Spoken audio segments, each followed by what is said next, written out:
அந்தமான் தீவுகள், ஏராளமான தீவுகள் உண்டு. அதுல டிக்லிபூர் என்கிற தீவுகள் இருந்துதான் உங்களுக்கு இந்த வார்த்தையை பகிர்ந்து கொள்கிறோம். நாங்கள் இந்த டிக்லிபூர் தீவுகள்ல ஜெபிக்கும்படியாய் நாங்கள் கடந்து வந்திருக்கிறோம். நிச்சயமாகவே இன்னைக்கு சுதந்திர நாள். இந்த தீவில் இருக்கிற எத்தனையோ மக்கள் மிகவும் கஷ்டத்தோடு கூட விடுதலை இல்லாம அடிமைத்தனமாய் விக்கிரகங்களுக்கு, பாவங்களுக்கு அடிமைகளா இருக்கிற இவர்களுக்காக நாம் போய் ஜெபிப்போம் என்று சொல்லி நாங்கள் இந்த தீவுக்கு வந்திருக்கிறோம்.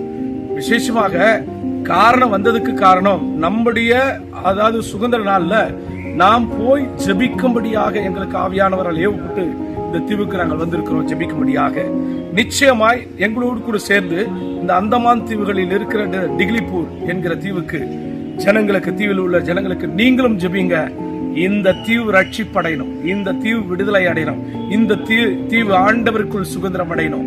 இந்த தீவு ஒரு நாள் கைவிடப்பட்டதா இல்லாமல் ஒரு கூட்டம் மாத்திரமல்ல, இந்த தீவில் வசிக்கிற அத்தனை ஜனங்களும் தேவனுடைய சன்னதி, ரட்சிப்பு என்கிற ரட்சிப்பு வஸ்திரத்தை உடுத்திக் கொண்டு பரலோக வாசிகளாய் மாற, பரலோகத்திற்கு இவர்களுடைய பெயர்கள் விடுபட்டவர்களாய், ஆட்கள் இல்லாதவர்களாய் நாம் இல்லாதபடிக்கு காரணம் என்னவென்று சொன்னால், ஒரு ஆத்மா கூட விடுபடும் என்று சொன்னால் அந்த கணக்கை நம்முடைய கடவுள் தான், நம்ம கிட்ட தான் ஆண்டவர் கேட்பார். நீங்கள் ஒவ்வொருவரும் இதற்காய் ஜெபித்துக் கொள்ளுங்கள். கர்த்தர் உங்களை ஆசீர்வதிப்பாராக.